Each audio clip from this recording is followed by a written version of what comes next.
Man, that theme got an upgrade from the last time I heard it. I guess welcome to the Bluebird Cage. Hey guys. Justin. Good start. Good start. Good start. We're doing great. We're doing great. Energy, guys. Energy. Zip, zap, zap. Justy Rhodes is back. Yeah, the American Dream, Justin Rhodes is back in the house. Well, since you're back, I'm gonna let you do the introductions. I'm gonna let you absolutely not. You're gonna be doing the introductions, buddy. I'm doing the introductions. I gotta do them. Yeah, this is your show, man. I mean, it is your show. Jesus. I miss this energy. This is like the dream team right here. And then me. Well, if we want to save some time, it looks like everybody's name is on the screen. Hold on. I started to figure out like what the nickname situation is. I kind of understand it a bit better now. So it is pretty funny that everyone has some kind of nickname and you're just Kyle. I know. Well, I'd like to change that to the Kyle-Atola of rock and rolla. I think we went over this. I think we went over this last week, Kyle. You can't give yourself a nickname. That's not no, but I just did. Look at it. Did you see it? But you know, it's done. Like, when you're on Weatherman earned that nickname by telling us what the weather was. I went to school for 6 years to become a meteorologist, so I can earn that tag.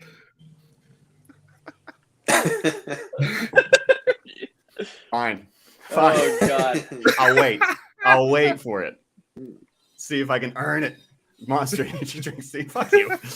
That's not fair. I didn't earn that name. The rest of us did. I was going to be dry drywall holes. Stevens. You know, I think you're putting me in a corner here. Anyway, well, since apparently our names are on the screen, I'll just introduce Blake Blizz. He's back. He hasn't been on the show in a little bit, so here he is. Wrestling extraordinaire. I'm glad to be here. You know, 2 weeks in 6 different states, and now I'm here. Let's do this. Nice. Jeez, he's been all over the place these days.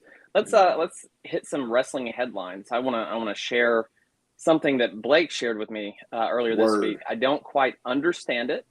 I don't understand it at all. But this is a post from Bobby Fish about Orange Cassidy. That lazy ass thumbs up shit emoji can get a brother form tackled at Orange Cassidy. Colony Pop Warner represent. I'm actually one of the few people still alive old enough to have played against Pop Warner himself. And yes, put old Pop flat on his ass. So I'm begging you to put some effort into your thumbs up, asshole with money signs. Or when you least expect it, in parentheses, in line at the grocery, in the waiting room, at the proctologist, or the next time you return a Starbucks gift card to Target because you've given up caffeine for Lent, I'll be there to drop the Bobby Fish hammer on your ass. That's right, first team times human, all area linebacker as a senior and something else gibberish. What is he trying to say here, guys? What do you? What's going on? Is a that's something I kind of like to call like a mid-card like crisis. Like you have the wrestlers that get angry at other success and they rant and like a Scott Steiner-esque format here. I kind of want to call it a mixture of cocaine, booze, and marijuana, and just a bit of failure. It feels like there's some anger here. There's some unmet needs. And out of nowhere, like he shared a locker room with Orange Cassidy, and then all of a sudden he's posting this nonsense about him just on a Wednesday.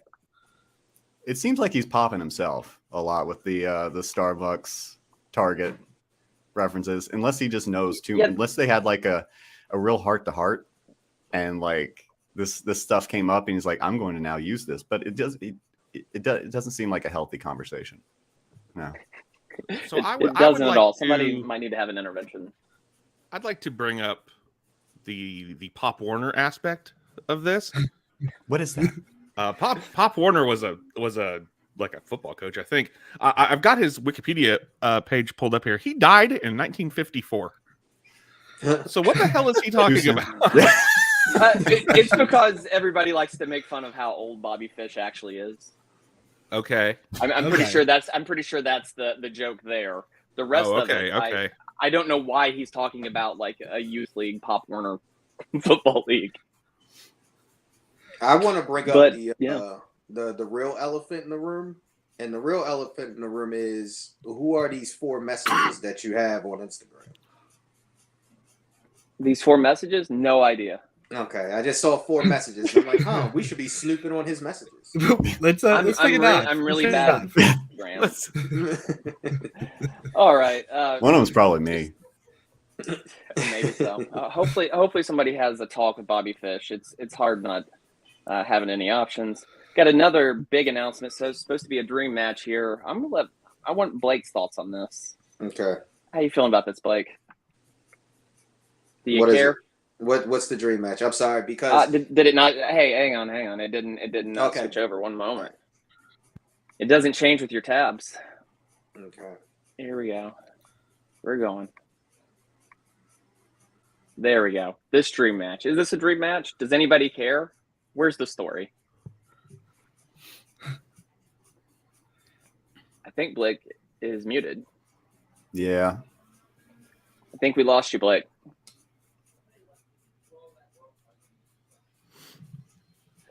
Might have to care. He might not hear us too. Oh no. Yeah, I don't think he hears us either. But we'll pull him back up. This is a match I feel like that came out of nowhere. I think there has been some story about it, maybe in AAA. Let's see if Blake can give us a little bit more. Can we hear you now, bud? Nah.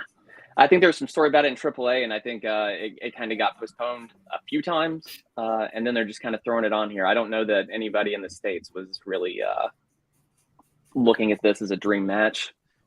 Do any of you guys know who this is? Nope. No. I think that says it all. Looks cool. Looks like something out of Game of Thrones. He does kind of has like a Jon Snow, Robb Stark kind of vibe going on there in the picture, but that's yeah. And I like to think I'm pretty informed on what's going on in the world of wrestling these days, but no, never. No, I'm not. I don't know this guy. Nothing against him at all. Seems like a trustworthy guy. Yeah. I didn't think that was dream match is a relative term. Like it's it looked like in the comment, just look at the comments there real quick. It was like, don't you dare not call it a dream match, because you don't get it. So if it's a dream for somebody, like, they can have it. Yeah. Interesting, but I guess it's a dream to Tony Khan, old Khan. So that's what I ultimately feel like a lot of the AEW booking has been, especially the last year or so, is just like whatever Tony wants to see that week, whatever match he wants to see. And they're often great. They're often very good. Yeah, but no story. They're just kind of tossed on TV. Yeah. Can we hear Blake this time? Yeah, I can hear you. Every time you switch the screen, it just dies. Oh, awesome. So what were your thoughts on that match? Everybody here, for the most part, was like, I have no idea who that is. I'm funny enough, wrestling wise, I'm actually kind of really excited for it because it's a match that's been in the making for a couple of years now. It's supposed to happen in AAA. Athleticism wise, gifted talent wise, speed wise, pacing wise, it is what they call a dream match. A lot of people will get to see how good both competitors are, and match wise of what it's going to be, it'll be something that'll blow people's mind. Hopefully it can stick with people longer than a week though, so because that seems to be the problem that's been going on. All right, I'm looking forward to it.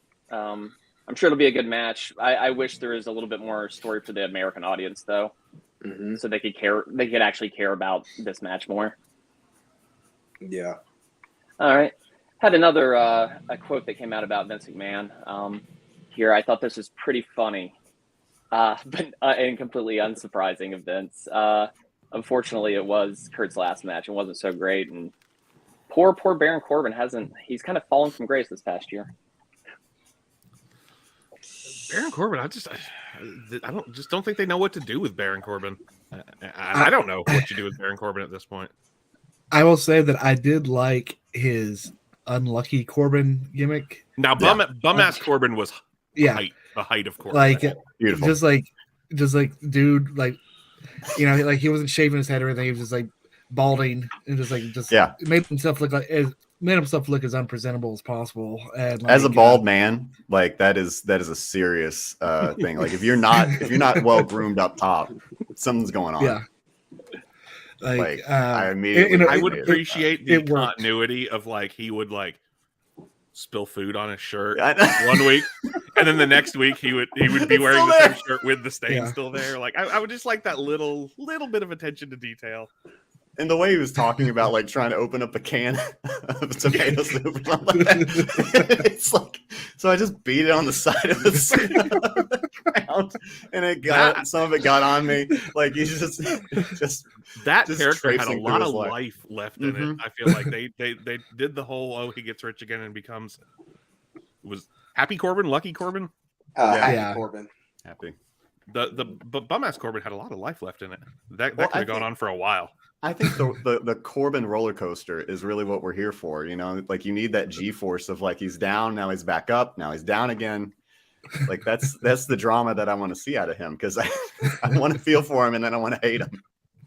The thing that's so interesting about Baron Corbin is, like, in my eyes, he's one of two only real heels in wrestling.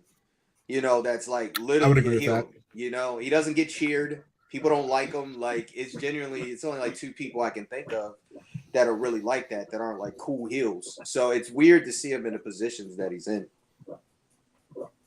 I do have a friend that's obsessed with Baron Corbin. She's purchased. I know who you're talking about. Yeah, exactly. She has like every action figure. She makes clothes for these things. She makes them herself. She bought this like WrestleMania banner that was like, how big was that thing? Like 50 feet or something? Like one of the big vinyl banners. It was probably on the side of the stadium or something at one point. Yeah. And it made its way onto eBay, and she bought it and has found a way to display it somehow. Nice. Yeah, incredibly strange obsession, but good for her. Does anyone else does anyone else currently, like in modern wrestling, have like the gimmick count that Corbin has had too? He's had so many gimmicks. There was like Jericho? Constable, there was the King, obviously like motorcycle dude when he first came, I guess. Yeah. There's people in the indies, but I don't know if there is on TV wrestling. Yeah, it feels like a Brutus Beefcake in the 80s, 90s type thing, where at the by the end of his career he's going to have like 18 different names he went by.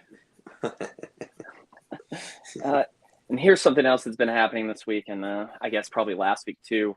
Dutch Mantel, very, very angry at old Ric Flair, talking a lot of shit about him. And then here's Kerry Silken, former owner of Ring of Honor Wrestling, talking about Ric Flair owing him $41K for not fulfilling 4 appearances, and he paid him up front. Not really surprising if you know Flair's history, but seems like more and more like things are just coming out about Flair and making him look shittier and shittier. Yeah, I don't think this is anything new. I mean, I think it's all stuff that's been out there for a long time, but I think it's just getting more traction these days, especially, in the wake of the Dark Side of the Ring episode, where the public opinion really sort of turned against him. So, man, I mean, David looked like you wanted to say something there. Oh, it's like Dutch Mantel's got a Fred Durst thing going on. It's distracting. It's phenomenal. It's beautiful is what it is.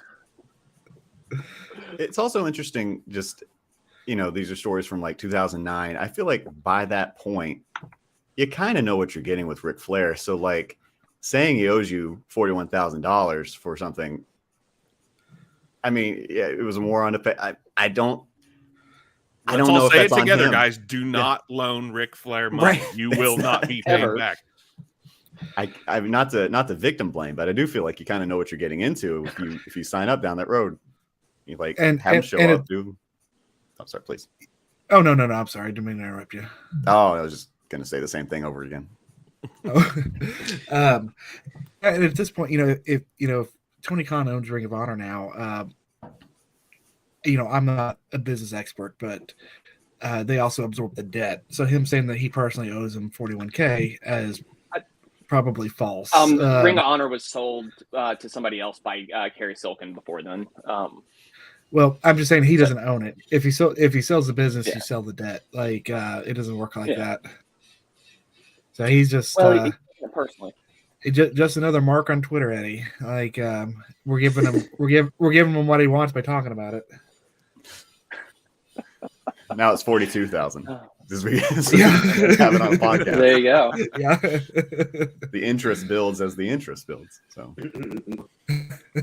and another cool thing from this week here, and I was happy to hear it. I've never heard a twat on wrestling TV, and I felt like it was the first time. I texted Blake. I was like, I'm so happy I got to hear that on broadcast TV. That was fantastic. It's progressive, but apparently it also got her fined. I wonder how much. What's a fine like that? For what's a twat fine? Probably like 2,500, maybe. I'm just guessing. All right. Do you think? I think it's well worth it. Do you think they would space that out over like a course of appearances, or is it just like you pay up now? Like no, I think it's like pay up now. Yeah. Okay, it's out of your paycheck. Yeah. Okay. How much do you think? How much do you think she makes per appearance? Just ballparking. Enough that 2,500 isn't nothing to her. Yeah. Yeah. Mm-hmm. Yeah. She just said twice. I'm sure Tony paid up. Mm-hmm. Yeah, enough to where it's like you can take that risk. For to get us talking about it. She just grabbed the camera and just say it again. Mm-hmm. I said it. Yeah. That's what I said. TWAT. What she should do like Jordan did back when the Jordan 1s were banned at first because they didn't match his jersey and like Nike paid for the fine. She should just keep paying the fine and sell shirts. Yeah. Make it her thing. It's better than green spray paint. People give her money. Start a GoFundMe for the amount of times she says the word twat. Turn it into your gimmick. Turn it into your gimmick. Why not? We got two more pieces here. I think Justin is gonna really appreciate this next one. I don't know if he's seen it yet. Do you know who this is, Justin? Is that Santino? Is he in Impact now? But I don't know. I don't know who. Do you know who it is, Blake? Yes, I do. Anybody else? I 100% Snitsky? Blake. Vladimir Kozlov. Oh God! And he's back in the Impact Zone. I mean, he looks great. Just though. the blast of the past. I thought he was done. Yeah, I've not seen anything from him in years. Hey, yeah, he was supposed to be the next big Impact thing. Zone. He looks like someone from like a Snatch or he looks like a villain. Any Guy Ritchie movie. Ritchie, yes. Any Guy Ritchie movie, he looks like the bad guy in it. All right, Do you have a different name now, like fun. Bratislav or something like that? I'm here for it. Whatever. I think he was like acting recently, and he owned his own company. The last I heard. Here's a hot take of the week. I wanted to see what your thoughts were here. How do you feel about this? Do you think the Undertaker only had like? Is this a true statement?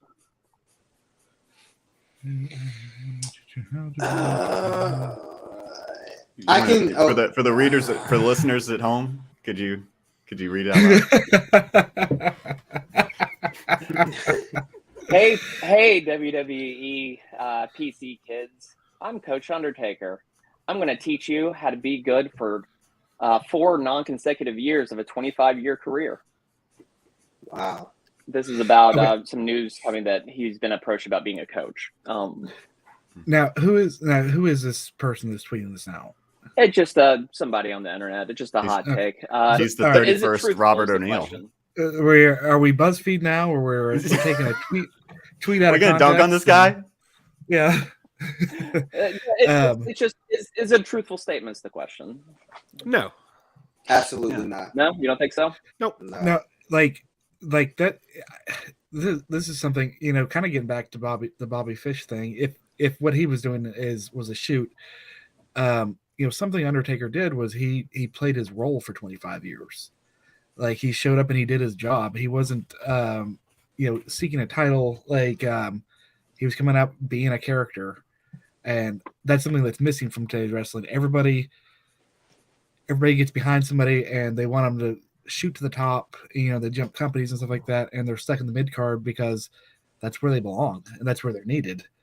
So yeah, I think this is a bullshit statement, because Undertaker, when it was Undertaker's time to shine, he shone and he proved it, but he was just a dude for most of that time, Like, what are you defining as being good? What does that mean? Yeah, are we talking 5-star Meltzer matches? Are we talking character stuff? Drawing money, I think. Promos, drawing money. I mean, I don't think you can deny that Undertaker drew money. When was he not good? When was he? I mean, when was he not doing character stuff? I mean, even if he's not having 5-star matches in the Tokyo Dome every year, that's not all that is required to be good.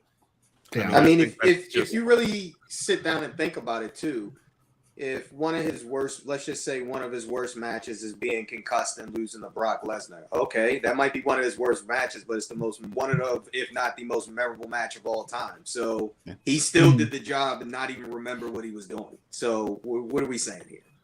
Like, to me, this scream, and I apologize. To me, this screams, tell me you've only watched his last years when he was having the WrestleMania matches with HBK and Triple H and stuff. Like, this, I like. Okay, I guarantee this guy's never seen 1997 Undertaker. I guarantee this guy's never seen 99 Undertaker, 2000. Which to me, 97, 98 Undertaker was great. Yes, really, really Ministry of Darkness was the shit. Like, yeah, when he was the Dark Wizard, the Lord of Darkness. Yeah, it was fantastic. Wizard. Even in those early years, kind of between that first little feud with Hogan and what I would consider the first really good Undertaker feud, which was Mankind. Even in those kind of in between years where he's just it's just garbage, man. He's fighting Giant Gonzalez and Kamala and King Kong Bundy, and he's still making the best of it, man. He's getting some of the biggest pops on the show. It doesn't matter that he's having shit matches with shit opponents, because he's so popular and he's so cool and people show up and pay money to see him. Even though I would say his first really great matches wouldn't come until 96, 97. His first great match, and that's when he started letting some of that. King Mabel, the one where he got his eye orbital bone broke. Ooh. Even that he turned into a great even that, dude. It was let's do it. Seeing the mask, I didn't even understand the mask. Yeah. It was amazing. I think his matches got good too when he started letting some of the original Undertaker stuff kind of fade away, and he stopped doing a lot of that. He still does the sit up. That's a staple, but he started letting some of that other the stiffness in the ring kind of leave. And I think that was the gimmick at first, is that he's supposed to move like a zombie, kind of but you can't show a lot of depth in character if that's all you're able to do. So yeah, he did get better once he kind of shed a lot of that. I've been building coffins all week. I'm tired. I've been in a smoky barn with Paul Bearer building coffins for Yokozuna. Listening to that high pitched squeal, gets really grating after a while. Yeah, my battery is drained. I do think he's probably the best example of somebody's legacy carrying them through a lot of the lower points. Every bit of what he was able to bring to the table, I would say, thinking a hang glider, his best moments carried him further than other people's better moments have, and for longer because of the gimmick and because of his dedication to it. I just, fuck that guy, Yeah, who the fuck's that guy? Yeah, Robert. Yeah, I need you. Oh boy. Well, you maybe that staple on TV for 30 years and then you get back to me, Robert. Yeah. I put a 31 at the end of my name. Immediately an asshole. Ooh. lot of ire coming old Robert's way. Maybe we can focus some of that anger for old Robert into our next segment. It's a new one. It's not a steel quiz match. It's something different. I don't have fancy equipment, but this mind that I'm equipped with is just something gifted. I'm not a wrestler, but I respect the ring. Go hard for the business of wrestling. Wow. Music by Blake. Hell yeah. Yeah. Music by Blake. Awesome. Let's go. And segment by Blake. Yeah, man. That's a little sneak peek, song with me and old Jesus Taylor herself.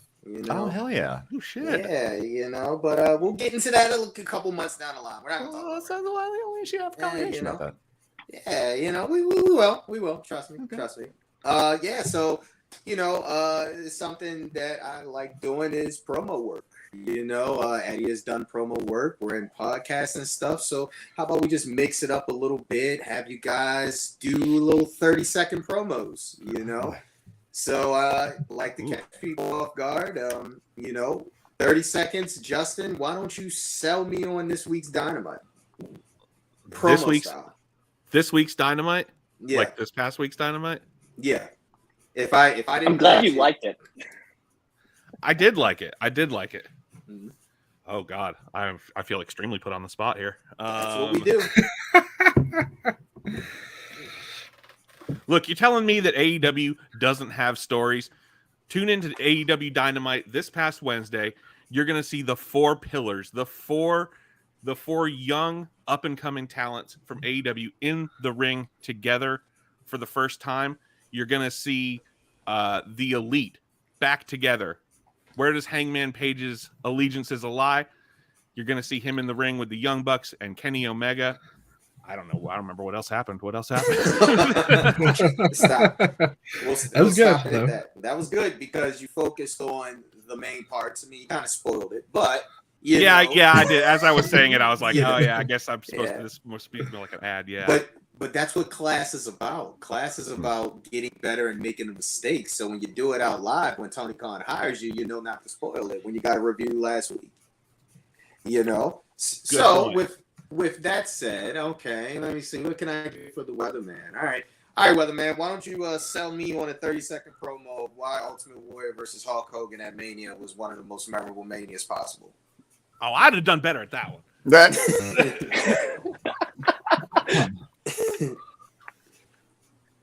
Why? Okay, so the match has already happened. Yes, we're doing retroactive. Okay. Mm-hmm. In all my years, looking at the clouds, looking at the storms coming, we have never had a Category 6 hurricane like we witnessed when Hulk Hogan took on the Ultimate Warrior at WrestleMania. The devastation left behind will be felt for millennia. Go watch it now on the WWE Network for $9.99 a month. I'm going to tell you what was so great about that, too. What was so great about that is it was 28 seconds. So you did it in under 30 seconds. Thank you for saving us money. Oh, my God. Millennia. Oh, my goodness. All right. So last but not least, we are going to do Medium Daddy Cool and Kyle. I need a real nickname against each other. And what I'm going to do with this is I want Kyle to talk about why he deserves the nickname that he wants, and I want Eddie's rebuttal. Okay. And Eddie, come on, you know what, Kyle, you started off. Okay. As the self-proclaimed Kyle Atola of Rock and Rolla, I thought that was a pretty damn good name. I think the reason we're all friends in a lot of ways is because of our creativity, our love of the game, and I think that's what I bring to the table. I have nothing to do with Monster Energy drink, punching walls, driving big trucks, and goddamn it, I deserve some respect.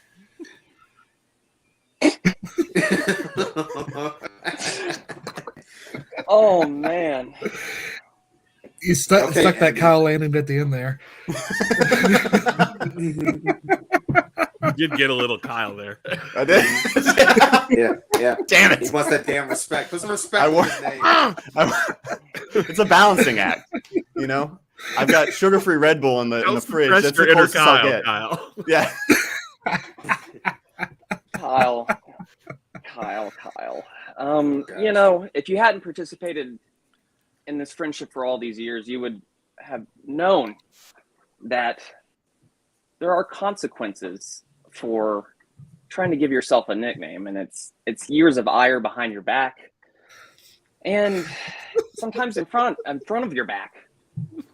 Kyle, In front of your back. the dildo of consequences rarely arrives lubed, and there will be consequences for trying to give yourself a nickname. You will be subjected to the same ire we've given for years. Good luck.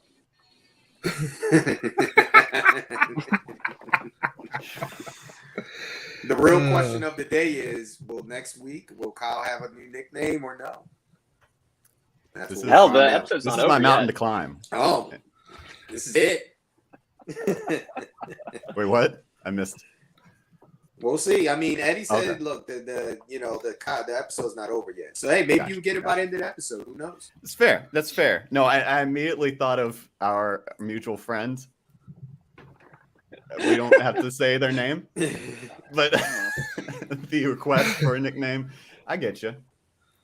He Hey, did. anything can happen. Damn Blue Bar Cage. Anything can happen. Yeah. He did. He told us, "Hey guys, I've got a good idea for a nickname for myself." Yeah. Yeah.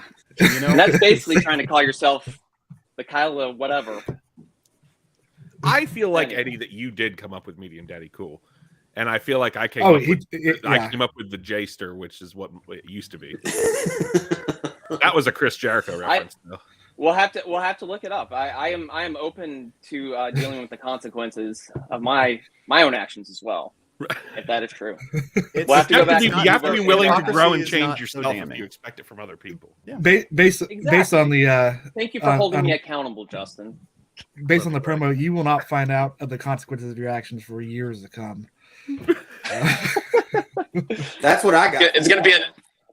It's gonna be at Nintendo World, where they throw me off the Mario Kart ride. Uh-huh. Just hold your head out to the side a little bit and hit a wall. Yeah. Oh, geez. like Spider-Man, like busting Sandman's face up against the Oh god.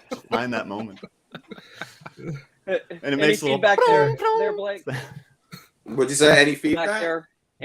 For the group, for Kyle and I? Yeah. How do you think this first class went? First class, I feel like you had a little advantage because you know what it's about. But in promos, it's always expect the unexpected. You can be put on the spot at any time, especially when there is money involved.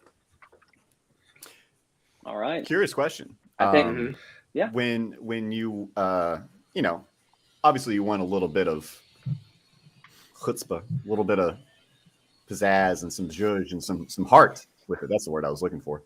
Heart. Mm-hmm.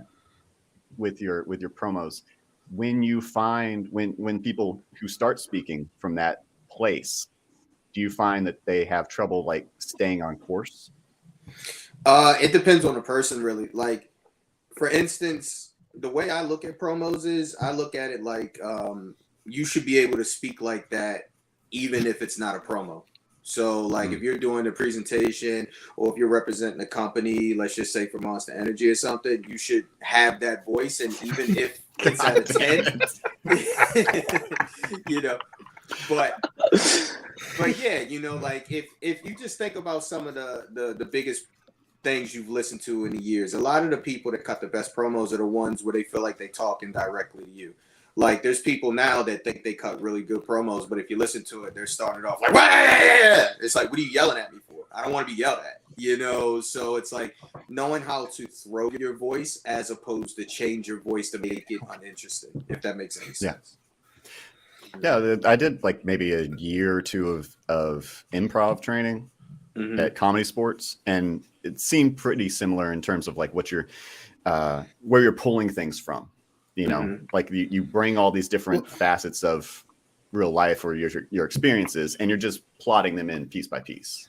Yeah. Like for instance, we were at a show last week in Brooklyn, and one of my friends, she was wrestling. Her name is Data Steele. She was wrestling Angelina Love. So she said, "Give me a line to say to her." So I said, "Say this line to her. Say, you needed a group of people to be beautiful, but I'm beautiful on my own." So it's being witty, but using the talents to, make it so it pops the crowd, if that makes any sense. Is this Eddie, improv? I keep feeling like you're giving me shit, but it actually is warming my heart that like we, it's just a callback to old conversations, and that just, I don't know, I feel seen. I feel like we're doing a little Sami Zayn, Kevin Owens situation right now. Maybe that's it. Yeah, we'll hug it out. Watch for the power bomb though. Like it's the hardest part of the ring. Oh, I was gonna give you Sami Zayn there.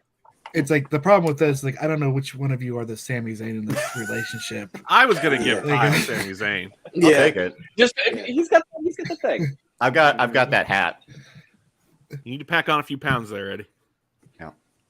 Man, I'm gonna eat a lot of In-N-Out and hopefully several burritos out in LA in a few weeks. So we can do it. We can do it. I want pictures of all the food. Oh, sure. Oh, there will be pictures of food. And there will be lots of food. Like we're driving from Las Vegas to LA, so we're gonna stop at some interesting places along the way as well. Nice. And then there'll be some Nintendo themed food as well. That looks interesting. Hopefully nothing with mushroom though. It looks like it all had mushroom in the menu. Yeah. Very, very mushroom filled. So, for the first time in a long time, I actually watched a lot of Raw, the majority of it, and I watched some of SmackDown here right beforehand, trying to get caught up on things.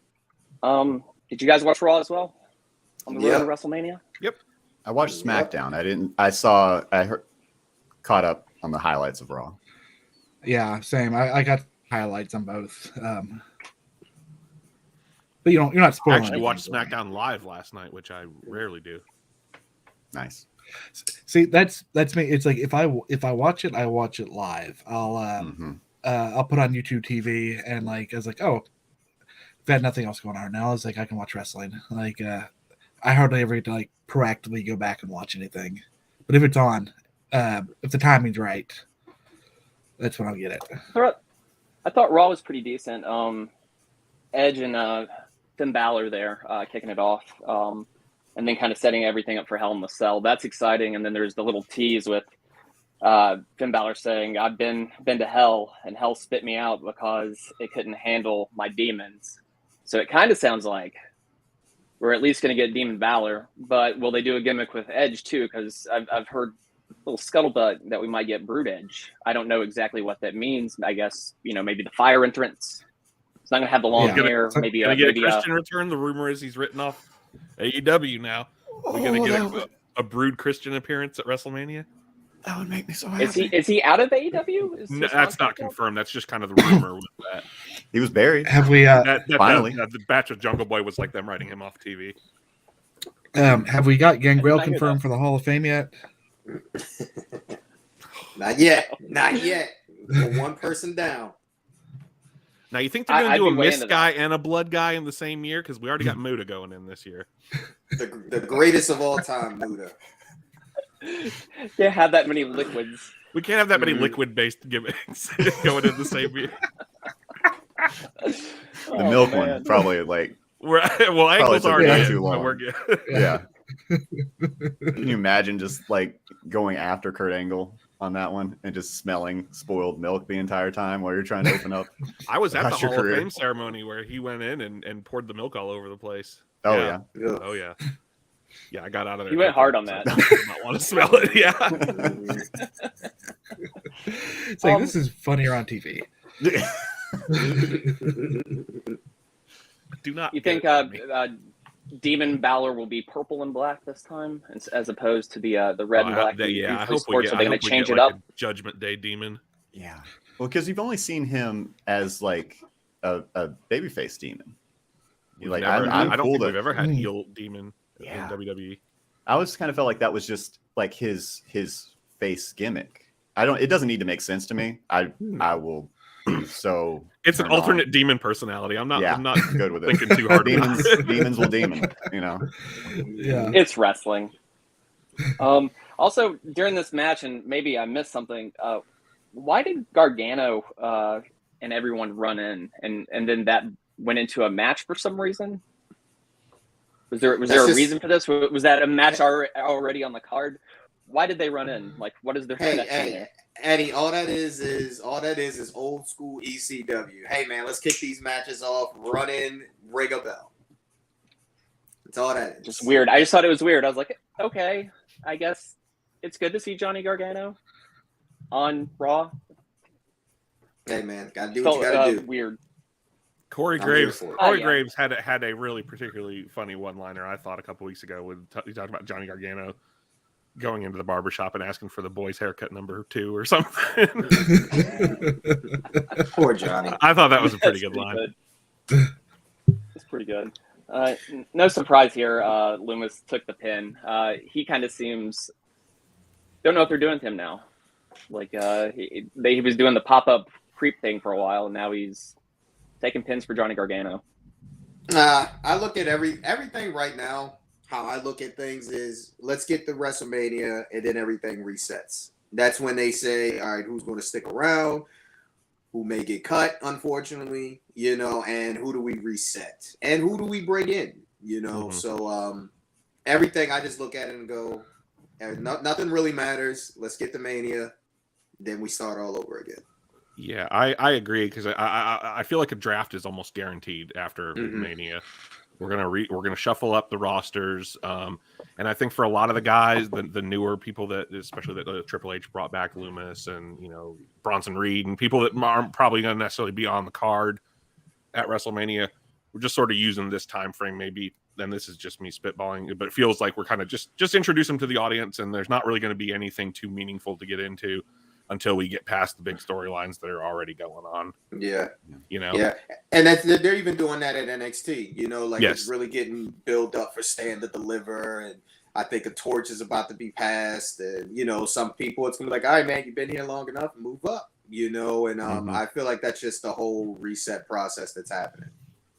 Yeah. I think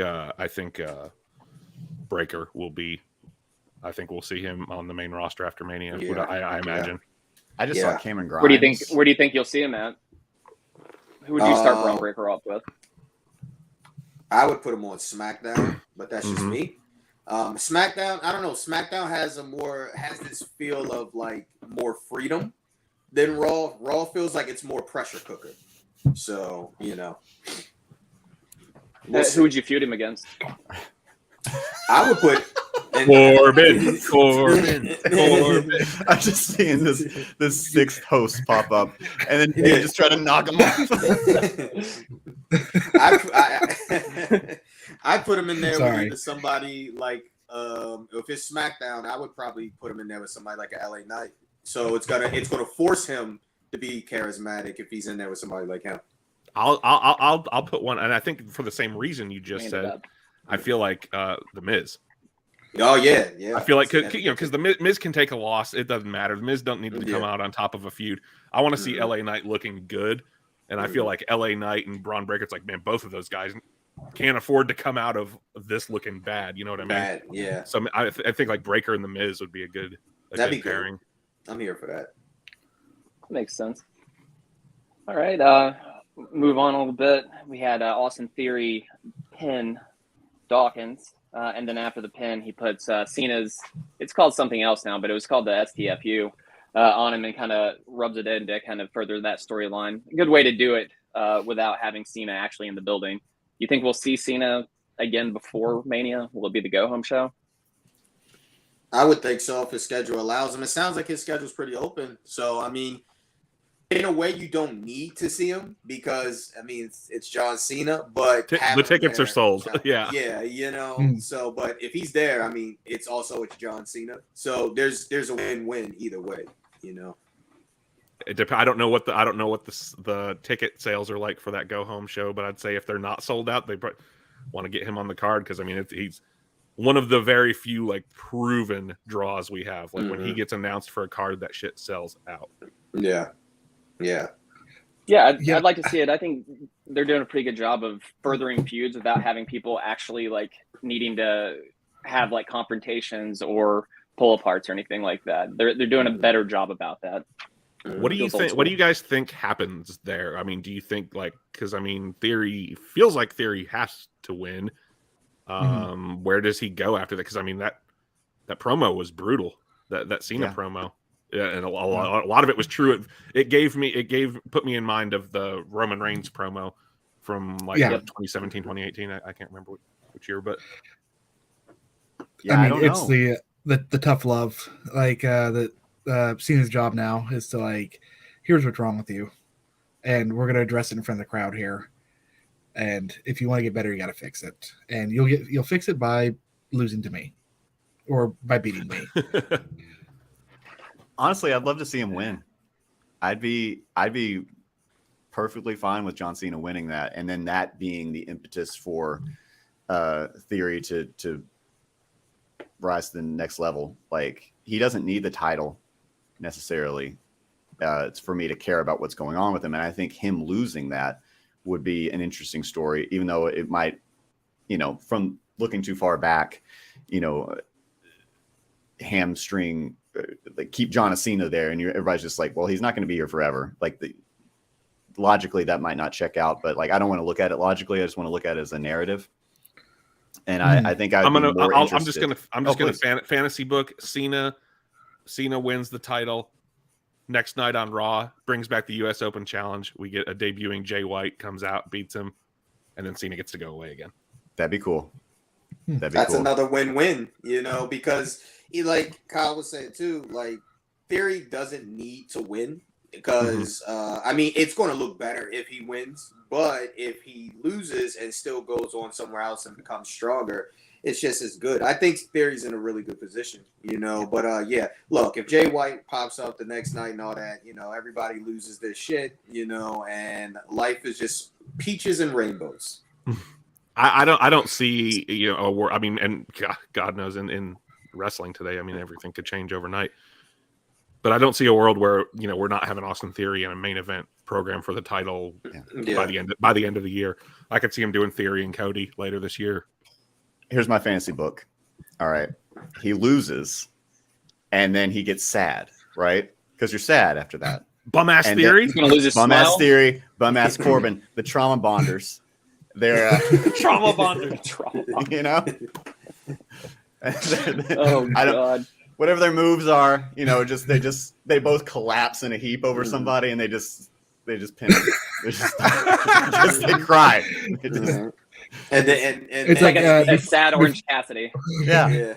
They beat Kevin Owens and Sami Zayn for the tag titles later this year. They try to tag and it's like, what's the point? And they get stuck in there. Yeah. I think at one point was Cena too, because I think recently, like Cody had, he asked for a match with Cena when he saw him apparently, but he said he doesn't know how many he had left in him. At what point are they going to pull the trigger and have Cena break Flair's record? Here's the thing. I don't know if that happens as much as I did now, because Triple H. Because of John Cena. No, I just think that his body is telling him something different for the first time in his life now, where his body's like, hey, man, I know we're Superman and everything, but we can't do this. That's what makes me sad about the whole thing with him and Orton. If it would have really went down when it was him and Orton and the winner breaks the record, they could have passed that to Orton. But once again, that's your body tells you something different, So I think that if that doesn't happen, then guess who's going to break Flair's record? His daughter. I was going to say, it's going to be Charlotte. Yeah. Well, I think too with John Cena, like everybody's in on the game, whether or not you want to be. It's like, he's got other things to do right now. And it's only a matter of time before he loses the title. If he gains the title, he's going to almost immediately lose it, probably. I think if it does happen, it'll be like kind of like The Rock in 2013, coming back winning to win it at the Rumble, lose it at Mania. I can see that. Right. I can't see much more. it's crazy that it kind of seems like we're really winding down the John Cena stuff. Like, we don't know how many more. I don't know how many more John Cena matches we're going to see.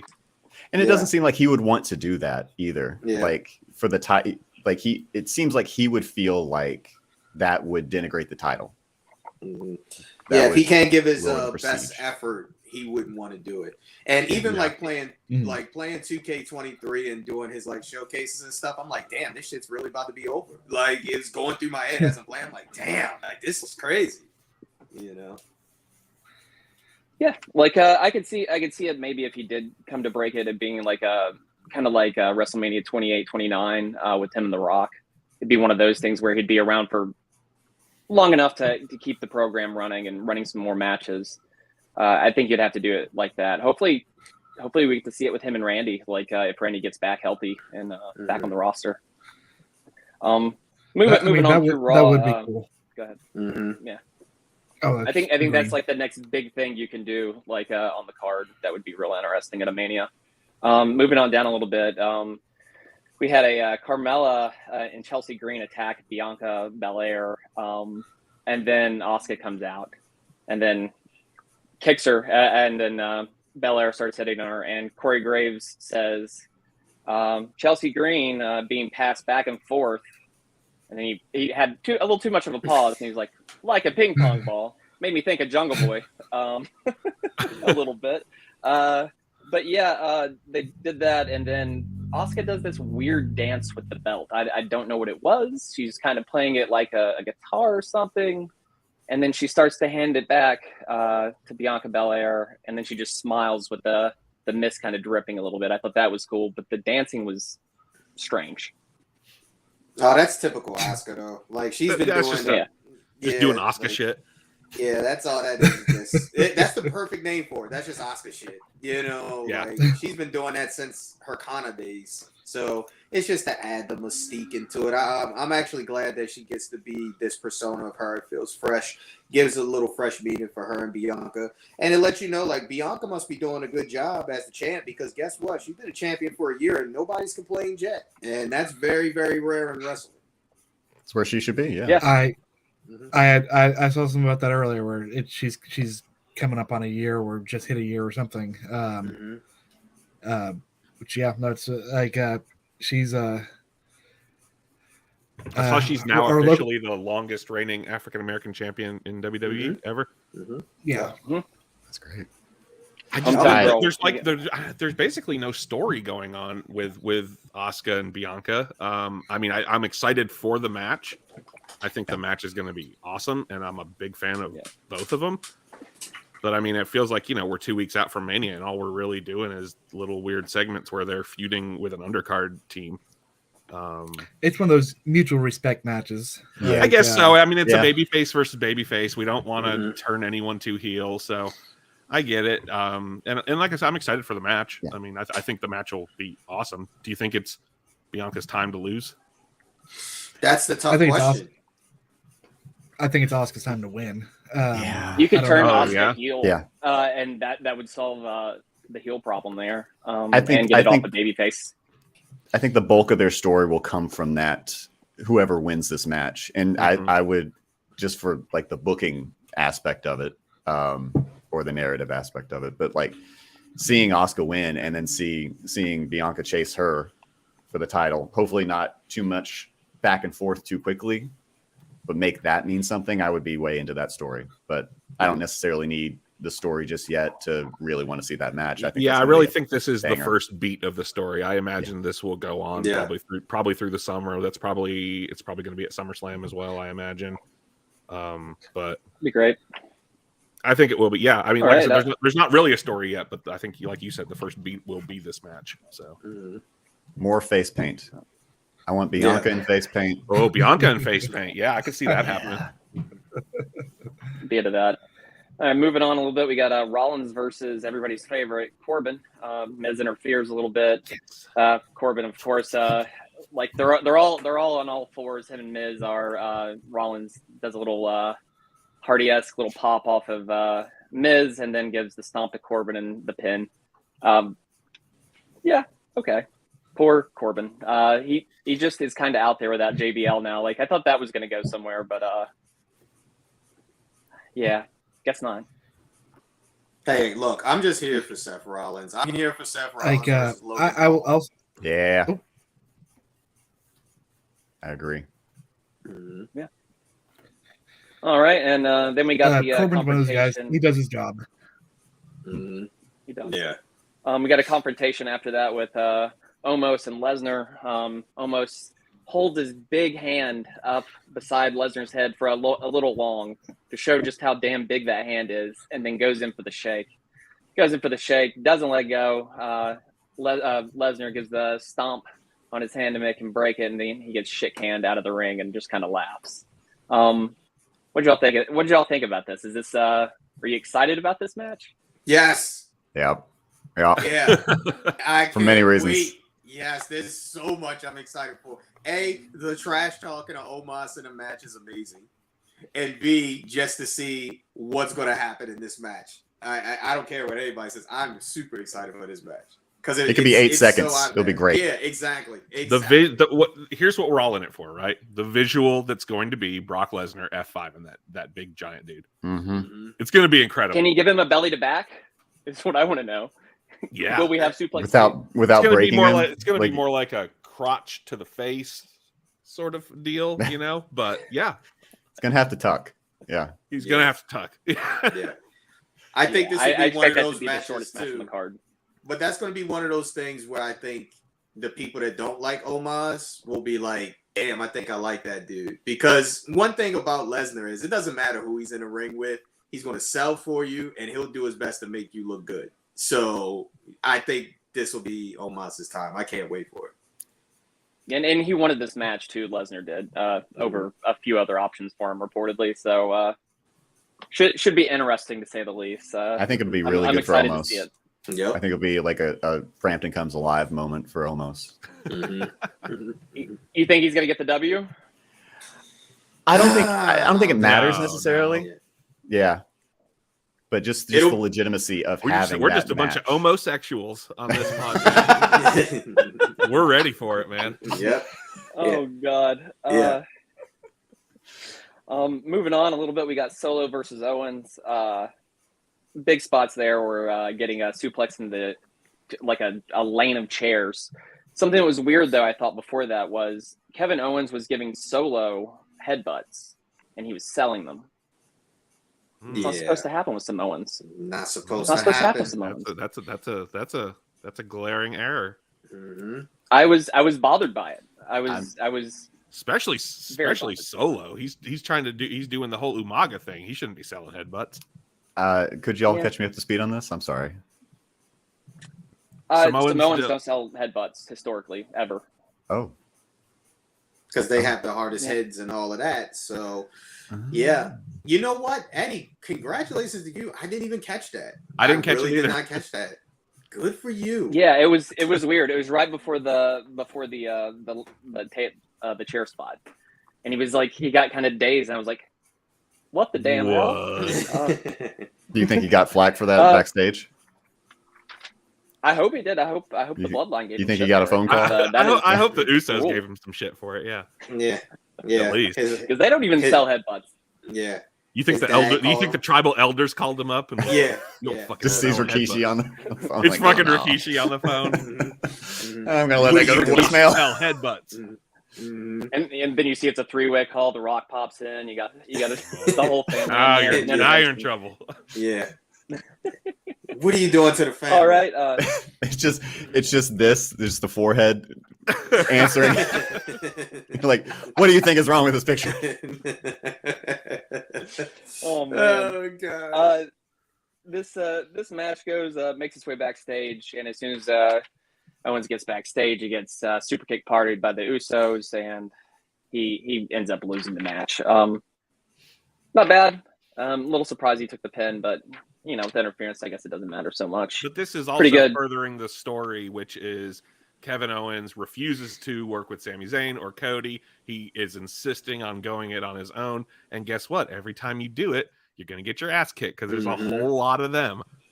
That's the whole. We needed him to lose going into SmackDown to show, you know, it ain't working the way you're doing it. Yeah, the hug heard around the world. I popped, man. I know we're jumping way ahead, but I popped. My wife laughed at me because I like fucking fist pumped. Yeah, this story deserves an Emmy. Like, they really deserve an Emmy for this 3-year story, and it should end with Jey Uso winning the world title. But that's just me being biased. But neither here nor there. I found, but by the way, sidebar that just reminded me. I'll see if I can find it and put it in the chat. I found a link to, someone posted on Reddit a link to. It's like a 2.5 hour video that's like the complete Bloodline story so far. Oh, wow. Compilation. Yeah. Oh, that's great. I'll find that and send please it to do that. I did want to say Awesome. David had to pop off. He left a message, but I just wanted to salute old David on his way out. Well, how am I going to know what the weather's going to be like? I'm not going to know what to wear. Exactly. Next week is spring, guys, and now we don't know weather. It's currently 66 degrees in Los Angeles. It's like in the 30s here. It's sunny and 66. I'm hoping it's gonna be a little bit warmer in LA. I'm just trying to fix my name here, guys. I'm trying to find something. What, you trying to steal the weatherman? I'm trying to steal his gimmick. Have a weatherman. God damn it. That is trying to get that heel heat by stealing his gimmick. You know. I think that's the next promo right there. Is Kyle trying to steal the weatherman gimmick. Yeah. Uh-huh.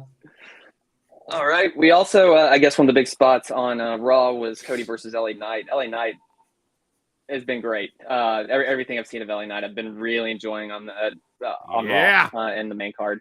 But Cody does the old sun's going down promo on Roman Reigns' whole thing, and he was doing something that was driving me nuts. But he actually had a reason for doing it. It was Darby Allin. If you watched his promo that he cut, he was doing this little like breathing yipping thing in between everything he said. Cody was gassed. He just had a match, but he was doing it too. You know who always did that? Weird. That drove me nuts. Who was admittedly one of the greatest promos of all time. Not besmirching his name, but Roddy Piper did that constantly, like a like little yip gas between like every line he said, and it wasn't every promo, but he would do it a lot, enough to where it's like when you notice it, you can't unnotice it. Yeah, Dusty did it too. Bothered me. Yes, Dusty did too. Yeah, there was that one line he said that I really think solidified his face status. My appreciation for him is that he said that line of, he didn't have to say this, but he's like, I wear the 3-piece suits not because I think I'm somebody, but because I want to be somebody. It's like, that's a level of vulnerability nobody asked for. Yeah. And for him to just say it, especially after like exerting himself, like putting himself through the ringer. Yeah. And opening up like that, like that's some babyface stuff. I mean, that's, you know, I like him now. Yeah, like, man, I would just, and going back to SmackDown, seeing the three of them in the ring at the beginning of the show there, Cody, Sammy, and KO, I was thinking, I was like, when is the last time we had 3 baby faces this over? Yeah. Like any of these guys these are your top baby faces. There is no, and throw Seth Rollins in there too. Mm-hmm. But like, when's the last time we had this many over baby faces at this level of over? Like, it's just good stuff. Yeah. Going into WrestleMania too, that's a big thing. Yeah. And like, that's why, like, I've said this to people, and I mean, I know it's not like an official trade, but in my opinion, this is the best trade in wrestling history of going, hey, we're going to trade Bryan Danielson for Cody Rhodes. I feel like it's the best trade, you know, for both companies. And for both people, I think. Too. Yeah, for both people. Yeah, because Danielson's getting to do what he wants to do. Yeah. And Cody's getting to do what he wants to do, and he's finally getting the reactions that I think he has always wanted to get. Yeah.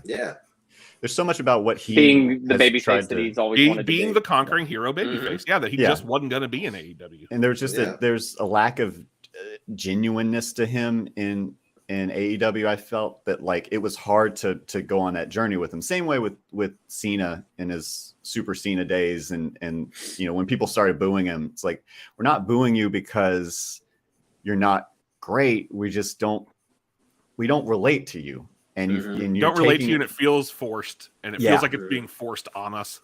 Mm-hmm. Yeah, no, I agree. So let's go straight to SmackDown and talk about it, since we're already talking about it. You have Cody open the show. We talked about having the utmost respect for Roman Reigns. And, he kicks apparently it's his tagline now. What do you want to talk about? We can talk about all these things. But instead of talking about WrestleMania or what he's doing, he brings KO out. And then he's like, no, this is a 3-way conversation. He brings Sammy out. Mm-hmm. He thanks Kevin for doing everything he did for him when he went out on the Indies and asked for his release from WWE, and even got a reference to the Young Bucks in that. I made you hooked me up with whoever, so maybe that'll happen this year. That'd be crazy. It's coming. It's coming. You think so? It might. And then he's like, this is a 3-way conversation. They bring Sammy out and they have a heart-to-heart. They're playing an interesting game of like keeping Cody close to this, because I think out of all 3 of these guys, Sammy's easily the hottest, just with his storyline he's had. And because you got the risk of like fans turning on Cody. I think it was a great booking decision to keep Cody completely away from Elimination Chamber, because Sammy wasn't going to win. Agreed. And as much as we all may have wanted it in the moment, it didn't really make sense for him to win. Mm-hmm. But keep Cody away from that for them. I thought it was a great booking decision. Don't even have him on the show. Don't remind fans of Cody Rhodes in this moment, because I feel like they really could have easily gone down the road of, well, now who we were counting on to be the big face of the company, Cody Rhodes, is getting booed because everyone likes Sammy better. But I think it's been masterfully done, how it's like, what? Cody is over as fuck. Sami Zayn is over as like they are over. And they've made it make sense.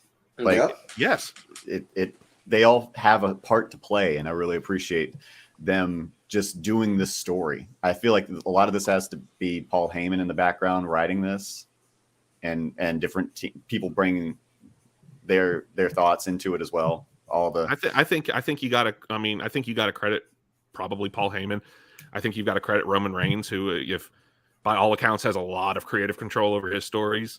Yeah. I think you got to credit Triple H. I think that probably, the story beats and the freedom that is being permitted them that we might not have gotten under the old creative regime has really allowed this to become something special. It genuinely does. It feels like we're watching something special that we're going to talk about for years and years. Like we talk about Hogan and Macho Man, and we talk about Brett and Shawn, and we talk about Stone Cold, and like, it feels like this is going to be one we talk about forever. And they really could have fumbled it in the last 6 months or so, but they have not. Yeah, I genuinely think it's the best story in wrestling history. I really do, because everybody's playing a role, and at every point, everybody's the star. There's a lot of the times where I'm like, well, Jey Uso's the star. Like, he's out acting everybody. Then it's like, Jimmy does it. Then Roman. Then Solo. Then Sam. Like, I've never seen a story where everybody has been the star. You've got 6 or 7 main protagonists going on at the same time. It's like a stage play. I think these things, it's like a musical where these people are harmonizing, and then these people start singing their song, and it's all like, you want to hear every bit of it. Mm-hmm. It's Rent, guys. It's Rent. It's Rent. And these things happen. I think when you let them happen naturally, because the Sammy thing wasn't planned. You know what I mean? Yeah, right. But they saw it and they let the fans kind of go with it. Same thing with Bryan Danielson, or Daniel Bryanson, or whatever you want to call him, when he was in WWE. Like, that was so natural, and that's why everybody got behind him for his like big build WrestleMania 30. And you're getting that here. It's good to see that. I think Triple H, you can see Triple H and where he really is different from Vince McMahon. Because if it was Vince McMahon, God knows how long this would have lasted. Yeah, and I don't think Sami Zayn. I think they would have. I don't think we would have gotten nearly the great moments we have with particularly the Sami Zayn story. If Vince were still in charge, I think that he would have put the kibosh on that. I think we would have been not having this conversation right now had Vince McMahon been in charge, for the past at least since like maybe the build to Survivor Series. I would like to see, just to be a bit critical, I would like to see them utilize the camera a bit differently, because it really feels like they're doing, and I've heard other people talk about this, but like they kind of have the invisible cameraman ethos sometimes, and then there is legitimately a cameraman there, like they're reacting to it, where people are trading secrets, and it's like, this is on TV, where if you just played it more like The Office, I really would love it if they were just like that parking lot scene. That parking lot scene was beautiful. If they could have just had the cameraman like a couple of cars back, just witnessing this thing and letting it be that kind of Jim and Pam moment. I did really appreciate though. So a couple of weeks ago, before Elimination Chamber, I think. Paul, that was how SmackDown ended. Paul Heyman and Jimmy being like that whole story beat of like Roman wants you to watch the show at home because sometimes when you're watching at home, you see things that you don't see when you're in the arena. Sure. And I loved that they addressed that. I loved that like they're not watching the show; they're in the show. If you watch it, at home, they got a lot of things to do. You see other stuff. Yeah, maybe they watch their own matches, but that's about it. Yeah. That's funny. And we get more story later on there with the parking lot moment, which I thought was great. Yeah. It's been tough. I keep wondering if they're going to bring up. I know there's a long-winded story with Kevin Owens and Sami Zayn, but like for the purposes of WWE, it kind of starts at NXT. Yeah.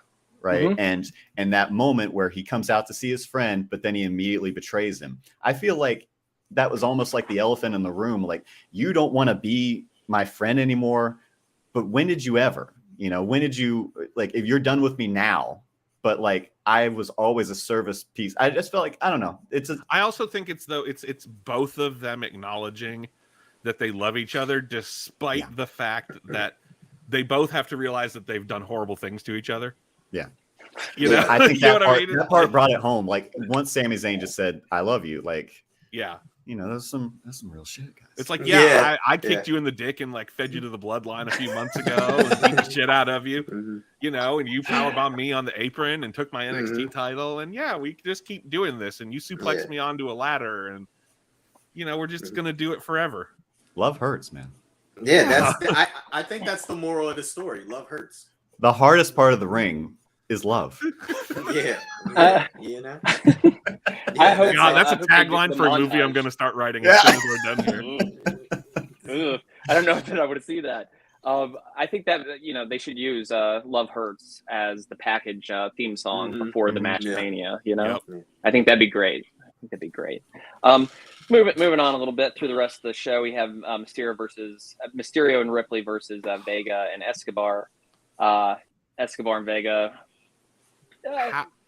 This is what you expected. They get obliterated with a nasty riptide. They're another one. Legato, I think, is in that holding pattern that Blizz kind of mentioned. Of like, we're not really doing it. I mean, it's meaningful that they're sort of tangentially involved in the Rey Mysterio storyline on SmackDown, but there's probably not going to be much interesting coming with them until the summer, when they can really put more of a focus on them. I texted Chris Mitchell the other day and I was like, could you have imagined a year ago me saying about how much I love the fact that, like, other than Roman Reigns, the number one heel in the company is Dominic Mysterio. and he's so good at just being the most hateable dickhead.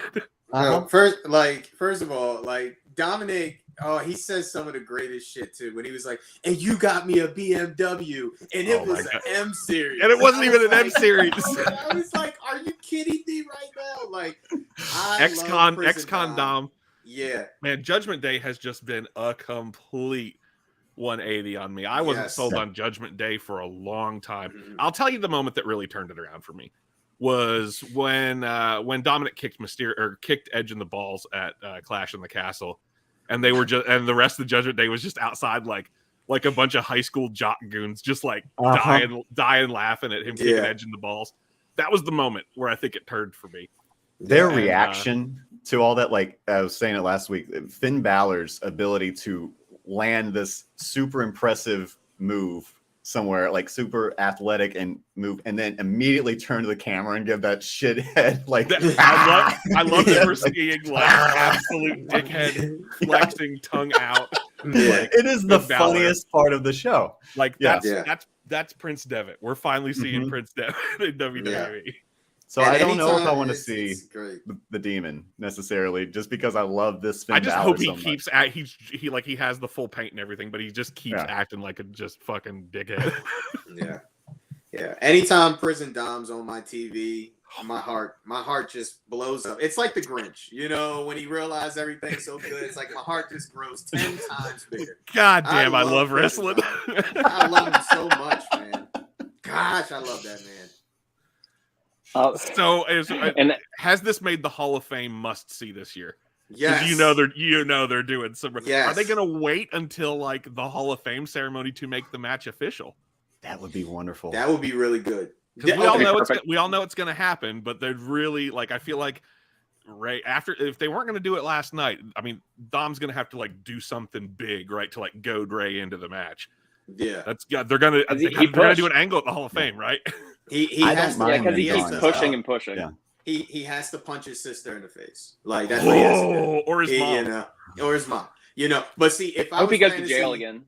Yeah, like if I was fantasy booking, and this would never happen, but if it was me, I would do mask versus hair, have Ray lose, and turn him into Filthy Animal Ray again. Because Filthy Animal Ray is the greatest Rey Mysterio of all time. I love Filthy Animal. As long as we bring back that theme menace song. He was? Yes, he was a menace. So I feel like the mask, if I was fantasy booking it, I feel like the mask comes off. This is how I see it, and this makes me cry to think about it. Is that it would be he has this match with Dom, and whether or not it's a win, it's his last match because he did the thing said he would never do, and then he takes the mask off and he puts it in Dom's hands and he walks out, and that's it. And it's just like you introduce that. You know, you introduce that wrinkle of doubt into prison. Does Dom throw it down and stomp on it? I feel like he holds it. I feel like he's just like the weight of it is emotional, and you know this is maybe Rey Mysterio's last match. I don't know. Oh, you think it is? It could be. I mean, man, just thinking about that kind of made me a little teary-eyed, and I was about to like block my camera so you couldn't see it. But man, this might be like the most emotional WrestleMania of all time. There's so much love in this WrestleMania. Yeah. And the point of this WrestleMania is love hurts. It's the hardest part of the ring. It's the hardest part of the ring. If they didn't have the built-in "Goes Hollywood" tagline, it would Love Hurts would be a perfect. Maybe Love Hurts. Yeah. That should be one of the surrounding pay-per-views, not just Backlash. You know, Backlash, Love Hurts. Love Hurts. Yeah. Yeah, hosted by Bad Bunny. Hosted by Bad Bunny. Yeah. Oh God. Yeah, this is going well. I hope it's not his last match, but I would love to see something like that story right there kind of go. Be interesting. Moving on a little bit, we get Liv Morgan and Raquel Rodriguez versus Tegan Knox and Emma. I've not been following this. It seemed like there's not really anything to have been following. Yeah, this feels like a lack of creativity.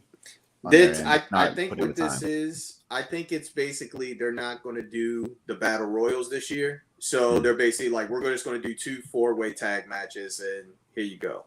I also think this, and this is just my thinking. This could be a way for Ronda and Shayna on the women's side just to get a win at the biggest show without being in the tag titles. It's just like a fall from grace for Ronda, like to be like a complete afterthought in a multi-team tag match. I mean, and frankly, I'm fine with it because I'm not a huge Ronda fan. But I have no sympathy, honestly. Yeah, no, this feels completely slapped together. It's we want to do good by Liv and Raquel and get them on the card. And get a few other. I'm sure we'll have like probably Natty and Shotzi. Give Shotzi a full size tank at WrestleMania, please, Triple H. And we'll get a couple more. But this is I think just a way to get people on the card. There's really nothing here. Hey, if Shayna gets a WrestleMania win, I'm happy because people. That's just how I look at life. I like Shayna. Yeah, I'm fine with that for sure. Then we get a Charlotte Flair promo. Charlotte was dressed like a highlighter. She was. I was that outfit was wild earlier. Barefoot. Like, did you know she was barefoot too? Mm-hmm. She was barefoot when they started brawling because I think she was in high heels when she came out. Okay. I did notice the bare feet, but I think it was when they started brawling. Yeah. After she got hit with the cheap shot. That was revealing. That suit. And that camera came right up on pull apart though. On the belt at the beginning, like Like one of the better. We're heading back a couple eras I've seen recently in wrestling. Like maybe it's all the bad ones I see in AEW, but like this one was good. The breaking apart and then coming back together. They sold it. The pacing of it, and even going into like the front row there, I thought looked really good.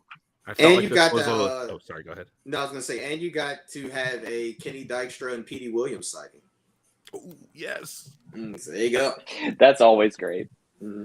I felt like this was a level. This feud needed a little injection of something, adrenaline or excitement, and I felt like this is what it needed. I'm excited enough for the match. I hope Rhea takes it. She has been phenomenal. Gotta think she's going to. You gotta think. And the rumor is that this is main eventing night 1. And that's the big thing too, because you had to do something to make this pop more, and it's like, what do? Do you make this the main event, or do you do Owens and Sammy versus the Usos as main event in night 1? So you got two really good choices. By the way, they kind of made this one give it that little bit of more oomph with this pull apart and everything.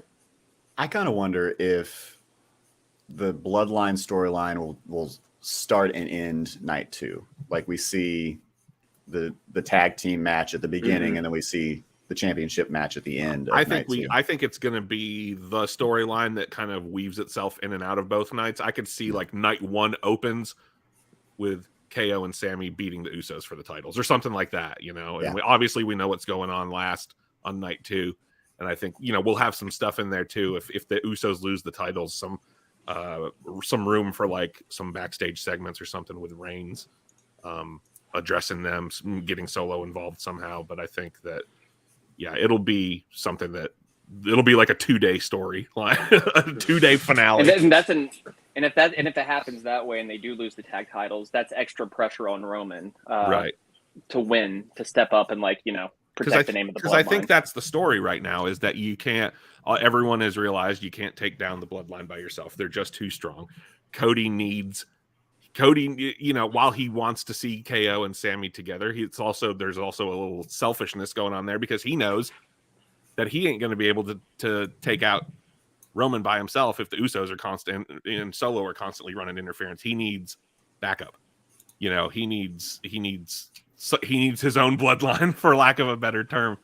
So I think that's a great way to interweave the stories. Cody wins it, and then we have Sammy and KO come out and they're celebrating. Then immediately Cody turns on both of them. Just biggest heel in the world. And then he picks up the lay from Paul Heyman or something and puts it on himself and declares himself the new tribal chief. I mean, he did cure racism. Well, he did cure racism. Well, he did. I kind of hope that Roman wins, because everybody thinks Cody's going to win, and they're like, oh, but there's no bloodline, and the lights go out and they come back on. It's just Tama Tonga, and it's like, oh, it's another one. It's just a matter of time. That's the thing, is I don't think the bloodline story, like, even if Roman loses the titles, I don't think the bloodline story is necessarily over, because it's never over. The bloodline story started with Jay and Roman, and that's where it's going to end. And I think that's, there's a good chance that could be your SummerSlam main event. This is their chance to make Jay in the super fucking over top babyface club. He is so good at expressing emotions, dealing with the complication of the abuse, the emotional abuse. I love that scene between Sammy and Jay last night. Like, oh, it's so good. It didn't need a resolution. It just needed to exist and be a complicated bit, a beat of the story where, like, we know you're not mad at me. You're mad that I got out, that I recognize what this is. And that's the thing, is we're finally, it's like we built to Sammy turning on, finally having had enough and turning on Roman. But we need this final heel beat, I feel like, for Jay before we get to the real big payoff of this storyline, which is going to be Jay finally breaking free of Roman. Yeah. Well, and I also want to see Jay and Jimmy have that WrestleMania match. Yes. Like that's something that he said years ago, and I think that's perfectly viable. Do you think? Yeah. What do you think happens? What do you think happens? Let's say we go the route that it kind of looks like we're going, where Jay will eventually see the light and we'll probably going to go Jay and Roman moving forward. Where does Jimmy fall into that? Where does Solo fall in that? Do we get Tama Tonga debuting? Do we get, Jay being replaced in the bloodline? Does Jimmy turn babyface as well because he's not going to go against his brother? What do you all think? I think that there's a structure to the bloodline that needs to uphold, like just thinking about the crime dramas that I've watched, like Sons of Anarchy. Somebody's got to be the president. Always Sons of Anarchy. It's all I got. It's all I got. But I think perhaps there could be, Roman could take off some time, and then Jimmy and Solo go for it. Maybe we introduce somebody else as well. I know they got other brothers, and there's more. You can find them. If you're going to have Roman, if he's going to continue after Mania, because I'm kind of wondering, like, is Roman going to leave for a while after Mania? Is he going to stay on the card? If they do, you could have, like, him going through the bloodline, like having it be dismantled possibly, and that lead to The Rock if they're going to do it. Because I kind of feel like The Rock Roman happens at WrestleMania 40, or it doesn't happen. It doesn't have to happen. You could do a great storyline. And that's the thing. I mean, the bloodline storyline's been going on for 3 years now.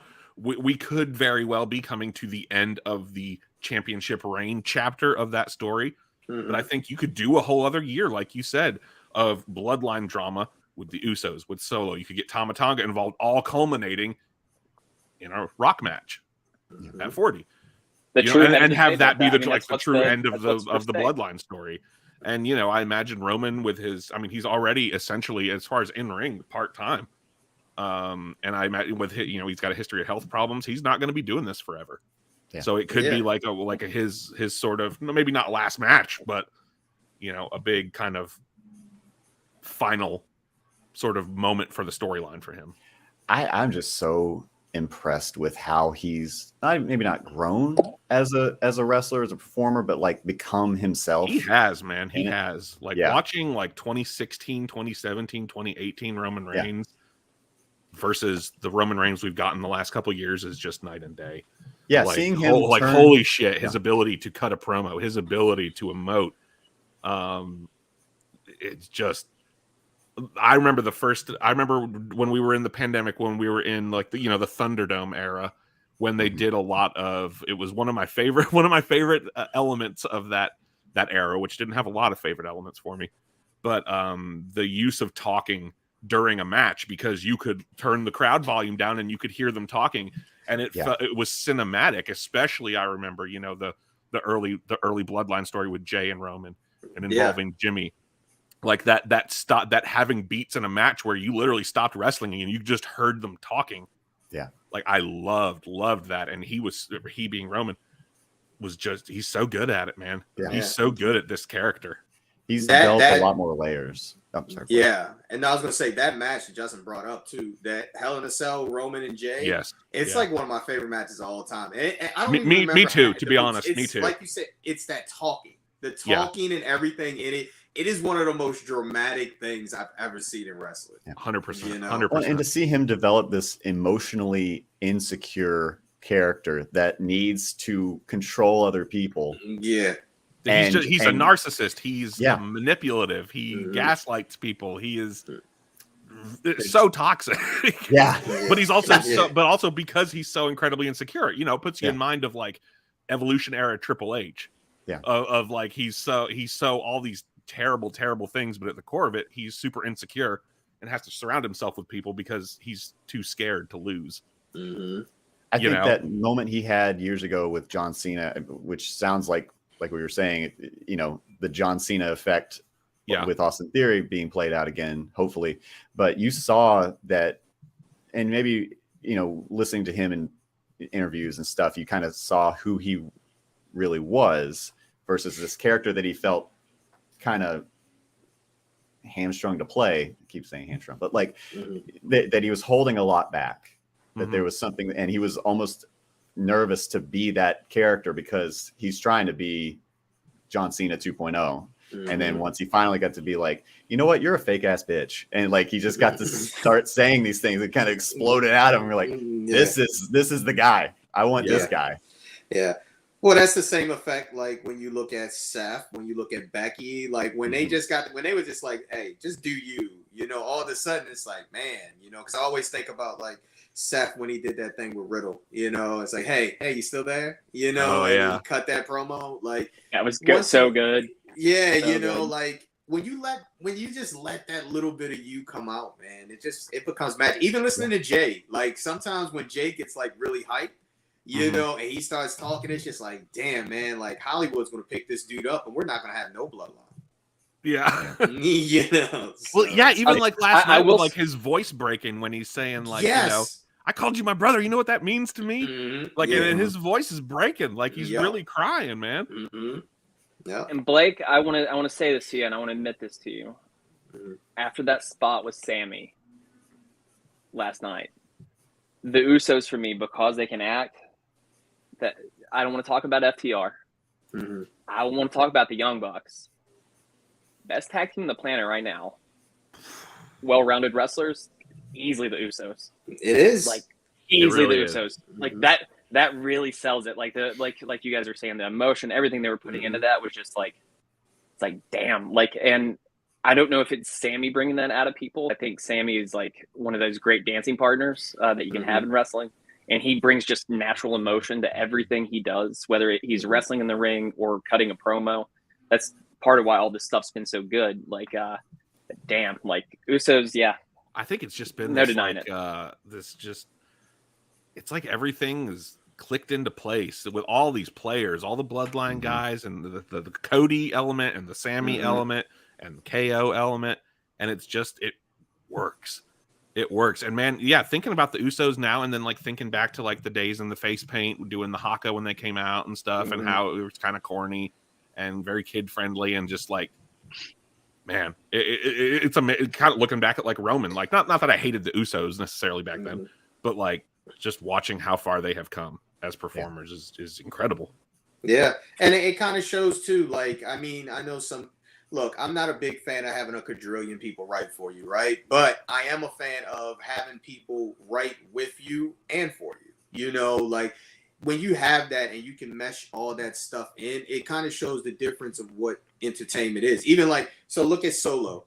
Like Solo doesn't really do anything. But when Sammy was with him and Sammy's just dancing to his music in the background, it gave Solo a different type of energy. So when when it's time for them to collide, it's like, well, shit, now he has to beat his ass. There's so many little intricate details that are put into these things that makes it so the wrestling fan can watch it. But like if Eddie's sister comes, she can sit on the couch and go, oh, this is interesting. She doesn't have to know who these players are, but she's like, damn, this is really good. I'm gonna come back next week and watch it. That's the small things. That's me. Like my wife doesn't watch, but like last night she was there. She was playing her Switch while I watched SmackDown, and it was like, what's going on with this guy? This guy, it's like it caught enough of her attention to she was actually like, well, what's going on with this? This is, and you're like, they hugged. Yeah. Man, I'm getting more and more really excited for WrestleMania. Yeah. I'm getting more and more excited for WrestleMania just talking about this and like seeing how they progressed it. Like, I'm ready, man. It feels WrestleMania even on an off year, WrestleMania still feels like Christmas for like wrestling fans. It's like I get to watch wrestling all weekend. I get to this feels like an on year. This is as on a year as we've ever had. SoFi Stadium is going to be amazing. And what's so crazy about this too, and this is if you follow this product as well, they're hitting on all three cylinders because it's Raw, SmackDown, and NXT. The way they're setting up Stand to Deliver too, for the people that watch NXT, it's like, oh my gosh, we finally are getting Melo and Braun.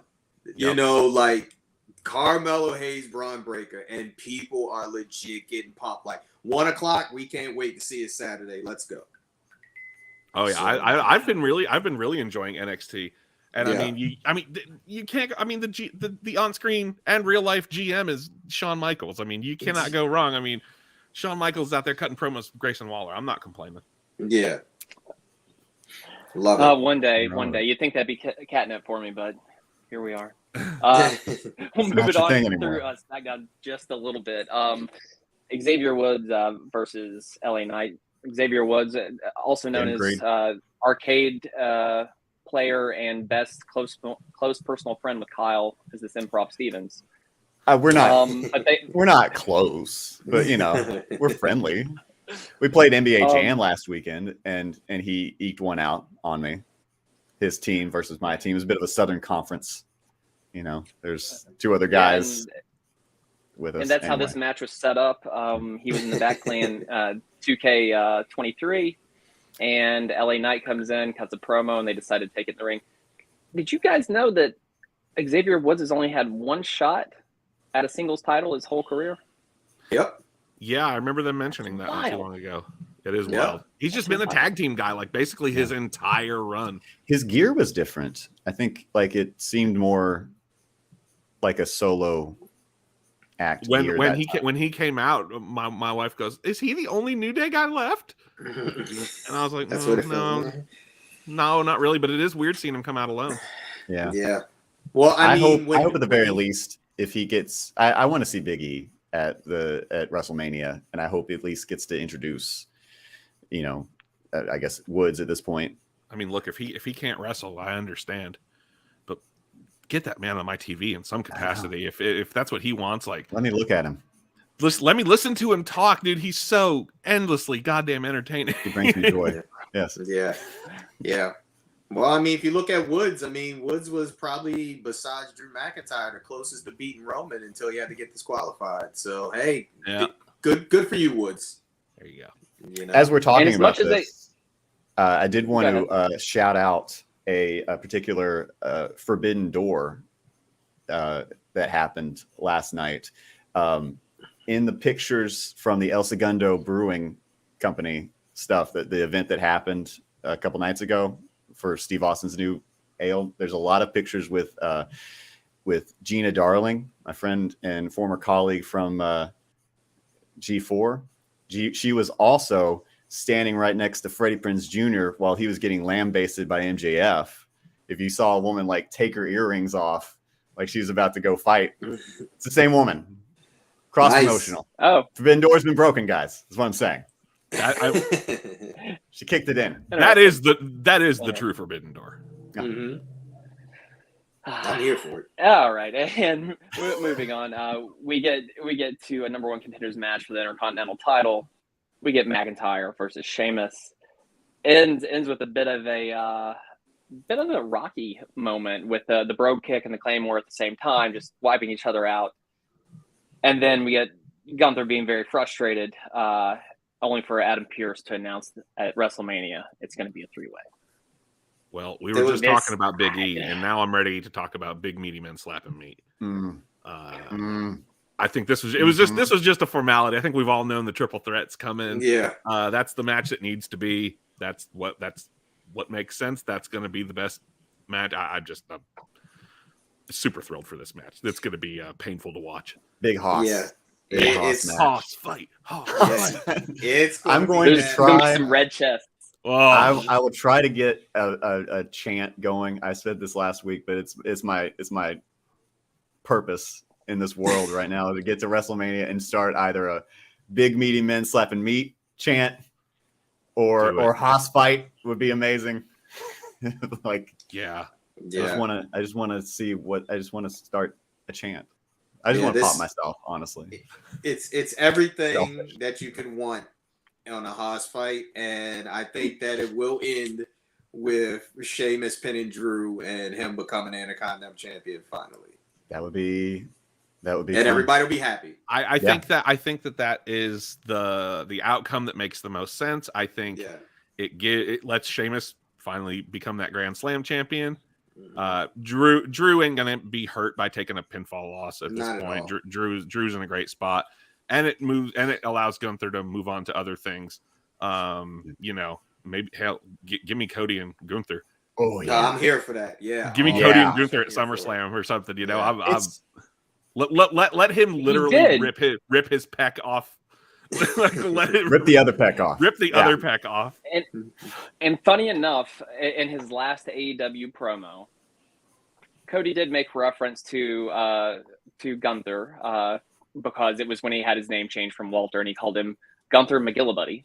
So, you can take that on. Little bit of. I'm just gonna say Gunther's a better lover. Name. Yeah, that was one change I didn't mind. Usually, I do not like the changes, but I didn't mind that one. I think Gunther's better. That's just like I like Giovanni Vinci too. Yeah. Like that sounds like one of Benito Mussolini's generals. Right? Yeah. In World War II. Like when Eddie changes my nickname on the string. Meat lover. There you go. Big meat lover. I feel like we're circling this. We're orbiting the final destination. We're not there yet, but we'll get it. That's fine. Yeah. One of the biggest final destination, WrestleMania. One of the biggest things I'm looking forward to at WrestleMania, though, as these matches get set, that a lot of people don't talk about, is I'm looking forward to the introductions from Samantha Irwin, the girl from SmackDown. She makes everything sound so amazing. So she has the best announcer. She is the best announcer in the business. Her introduction is amazing. Yeah. Just Imperium. The whole Imperium. The Bloodline too, especially. But just her announcing Gunta. Yeah. She just gets that little bit of a Russian accent in her. Isn't she engaged to Ricochet? Yes. Okay. And did you see that whole scene with Ricochet and it was like a couple months ago, Ricochet and Braun Strowman teaming up, and like Ricochet's on the outside, like gassed, and then he grabs Samantha Irvin. Oh, and he kisses it. Yeah. And it like revives him. It's amazing. Yeah. Complete sidebar, but there's a tag team I did not know I needed or could have imagined would have been as good as it is as Ricochet and Strowman. There's a lot you could do with it. Yeah. Great roles for them at the moment. Yeah. He could be a great base for Ricochet's literally he climbs on him and jumps off him. Yeah. Just fling his ass out of the ring, like hit somebody over near the Tron. Like, love a good big guy, little guy tag team. Yep. I'm here for it. Well, look at this, guys.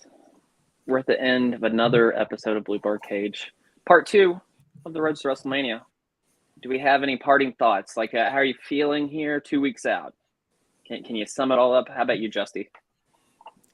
Man, I'm excited. I mean, there's really no other way to put it. I think this has been. I think WWE itself is firing on all cylinders. I mean, there's not every single thing going on the show is A++, but I think there's enough between all the bloodline drama, between Judgment Day and the feuds with Edge and Mysterio, the mid card, the Gunther, Sheamus, McIntyre stuff. There's just a lot good going on right now, and I'm super, super excited for WrestleMania, more so than I've been in a long time, honestly. And I really feel, and I feel like AEW is showing signs of heading in a direction I like more than a lot of what they've been doing in the past, year or so. Honestly, I hope that continues, because I think that, obviously they've got the talent. I think there's just so much untapped potential over there. I think we're really in or on the cusp of a real golden age of wrestling. If AEW can pull the shit together with their booking, and who knows, we may get CM Punk back soon. That's a whole other topic, but we may be in for a real golden age coming up if we've got two companies firing on the cylinders that they're able to. I agreed. I think AEW's booking and just overall product has been pretty since after All Out. So hopefully they can ride. It hasn't quite recovered. No. Yeah. How about you, Kyle? Any parting thoughts for us? I think there's been so much prediction going on this year with the lead up to WrestleMania, since as far back as like the fall of last year. We all have tried to guess where this is going. And I feel like that's just the most conversation I've ever heard towards, fantasy booking and wondering what's next, or assuming what's next. And I think that's just a testament to how well this story is played out with the bloodline, with all the different aspects that are taking their time to get to this moment. Like, we've got Rey Mysterio still, we don't have that match and we're down to 2 weeks, and I'm fine with that. There's just so much. I have a lot of trust in the product right now to enjoy the journey to that moment. And I'm just so excited to see where it culminates, but I just really hope that it doesn't end. You know, I don't want to see it end. Whatever happens, I want to see these stories keep going and keep furthering, because there's so much meat here. God damn it. I didn't mean to say meat. Meat. I didn't mean to do that. Sean Stasiak himself. Sean Stasiak himself. It's right beneath my name, so it just starts, feeding into my brain. Anyway, next Blake, thing you know, please. Terry Reynolds will be your manager. How about you, Blizz? Any parting thoughts for the Blue Bard Cage?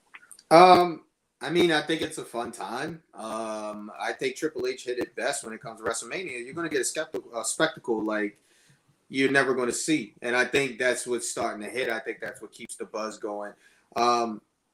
Being at so many different indie feds in the last couple of weeks and watching so much wrestling and seeing TV wrestling and all that, it's a different time. And there's a lot. This is a new era of it is about entertainment. It's about the promos. It's about, all of this as opposed to the wrestling. I think that's the era we're going into. And for this Mania, I think it will deliver. I think the whole weekend will deliver. And Prison Dom. That's all I can say. Prison Dom. I hope he goes to jail just one more time. One more time. Prison Dom. I can't wait for it. We got 2 more weeks coming up. We'll be back here again next week, maybe at a slightly different time, to talk Rhodes to WrestleMania Part 3. So I'm your host, Medium Daddy Cool, Eddie Jenkins, for your other host, Justy Rhodes, Justin White. We got Kyle, for now, Meat Lover Stevens. That's where we landed. And remember, TBA. You're stepping on my lines here. Saying, remember, success in wrestling, as in life, is not about avoiding the struggles and challenges, but about facing them head on with determination and perseverance. See ya. To contact us, search for and like us on Facebook. Follow us on Twitter and Instagram at BlueBardCage, or send us an email at bluebardcage@gmail.com.